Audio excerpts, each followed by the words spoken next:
Le séisme, Nicolas Hulot, nouvelle réplique ce matin dans les colonnes de Paris Match.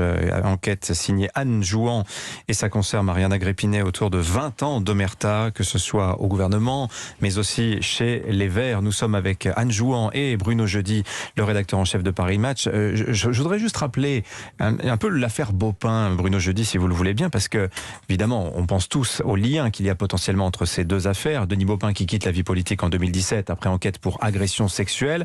Alors, elle sera classée sans suite pour prescription, les faits étant trop anciens. Mais il avait dit ça quand même, Denis Baupin, à l'époque, se définissant comme un libertin incompris, reconnaissant avoir, je cite, longtemps été dans le registre de la séduction et dans une forme de libertinage correspondant à la culture des écologistes.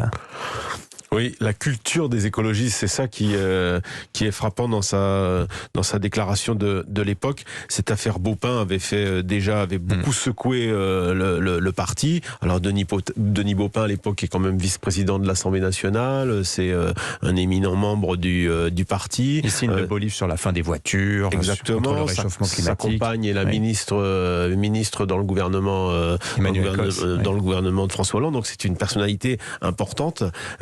Et pareil, il y avait une omerta avant qu'il y ait des révélations par nos confrères d'une radio voisine. Et alors, le lien avec... Et Dominique Voynet qui témoigne en faveur de Denis Baupin, je le rappelle quand même. Oui, et d'ailleurs, il y en a d'autres qui témoignaient. Emmanuel Cos avait témoigné en sa faveur, alors que Cécile Duflot témoignait, elle, d'une agression de sa part et son nom.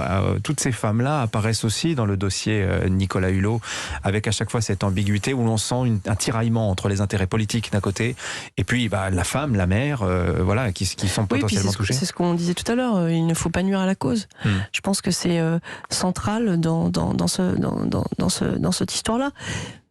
Alors, quand vous dites qu'il ne faut pas nuire à la cause, revenons aussi à Nicolas Hulot, ministre 2018, au moment de ces révélations que vous publiez dans Hebdo. Se pose quand même la question du contrôle du CV de Nicolas Hulot qui est fait. On a une haute autorité pour la transparence de la vie publique qui contrôle le patrimoine d'un ministre quand il entre au gouvernement. Comment se fait-il que la plainte qui avait été déposée en 2008 par Pascal Mitterrand, la petite fille de François Mitterrand, à l'encontre de Nicolas Hulot, ne surgisse pas à un moment dans l'équation? Est-ce qu'on le savait? On a fait comme si c'était pas grave? Ça, c'est un vrai problème et c'est une vraie question. Quand Emmanuel Macron et Édouard Philippe choisissent Nicolas Hulot, soit ils ont regardé ce que nous avons fait à l'époque avec Laurent Valdiguier dans la chaîne pénale pour voir si l'un de leurs ministres... Donc si vous, journalistes, y parvenez, on imagine que les services de l'État en sont tout à fait capables également. Plus rapidement et sûrement plus facilement que nous. Donc soit ils regardent et ils trouvent qu'effectivement Pascal Mitterrand a déposé plainte contre Nicolas Hulot en 2008 et il décide de passer outre. C'est-à-dire que finalement, qu'une femme porte plainte pour viol contre un futur ministre, on décide qu'on s'en fout. Soit ils le savent pas et ça veut dire que on ne va pas regarder si un futur ministre peut avoir des casseroles qui lui... de l'amateurisme, c'est-à-dire le contrôle n'est pas fait. On avait déjà vu ça avec Thomas Thévenoud, éphémère secrétaire d'État sous François Hollande, qui ne déclarait pas ses impôts et il a pu être nommé secrétaire d'État avant que ce soit porté à la connaissance. Oui, mais enfin, il y a eu l'affaire Cahuzac, il y a eu tout ça depuis. Bien sûr. Non, mais ce que je veux dire, c'est que par rapport à ce que dit Anne, les deux hypothèses, c'est possible qu'il y ait des trous dans la raquette au moment où Nicolas Hulot est nommé. Ça pose une question intéressante. Haute autorité pour la transparence de la vie publique. Va-t-il falloir créer une haute autorité pour la transparence de la vie privée? Parce que on n'est pas dans la vie privée. Enfin, je veux dire, quand vous êtes accusé de viol ou quand vous avez agressé des femmes, on n'est pas dans la vie privée. Non, mais c'est le comportement privé de l'homme, effectivement, qui est en cause, là, en l'occurrence, Anne Jouan. Oui, non, mais ce que je veux dire, c'est que ce n'est pas de la vie privée.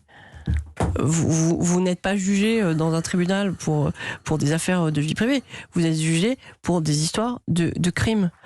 Et je pense que quand effectivement le papier d'Hebdo sort, certains de nos confrères taclent le papier en parlant de révélations en dessous de la ceinture.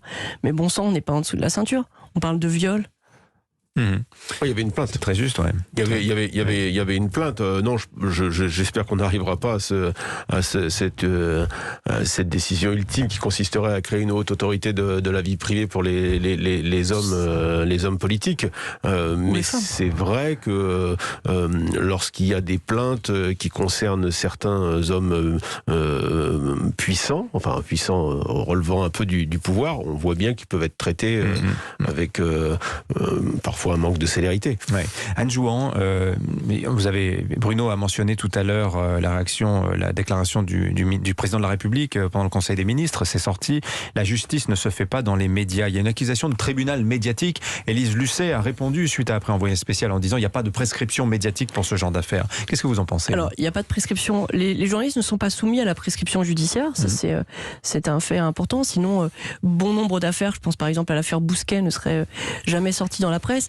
Mais si on parle de tribunal médiatique, il faut comprendre d'abord que ces femmes parlent à la presse parce que elles ont peur, et elles nous le disent, elles ont peur de ne pas être entendues quand elles vont déposer plainte. Donc la justice a une vraie interrogation et a une vraie introspection à faire pour répondre à cette question. Pourquoi les femmes ont peur d'aller parler à la justice?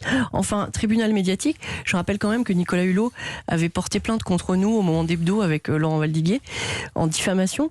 Vous savez que la diffamation en matière de presse permet d'aller débattre au fond, et les journalistes doivent faire ce que l'on appelle une offre de preuve dans laquelle ils recueillent un certain nombre de témoignages, d'attestations. Nous avions plusieurs attestations et Nicolas Hulot retire sa plainte un 24 décembre. Ça veut donc parce dire qu'il sait que non, mais ça veut donc dire que parce qu'il sait que s'il va jusqu'au bout, ça risque d'être quand même assez compliqué pour lui. Donc, pour répondre à votre question sur le tribunal médiatique, on peut pas à la fois accuser des femmes qui parlent de rentrer dans un tribunal médiatique entre guillemets, et en même temps, quand vous-même vous saisissez la justice, vous dérobez, vous échappez et ne pas aller jusqu'au bout de la plainte que vous déposez. On peut pas dire tout et son contraire. Merci Anne Jouan. Merci Bruno Jeudi d'être venu nous voir ce matin. Le scandale Hulot 20 ans d'Omerta, c'est à la une de Paris Match. Je vous renvoie donc à la lecture intégrale de l'article. Il y en a 8 pages. Merci à tous les deux. 8h59 sur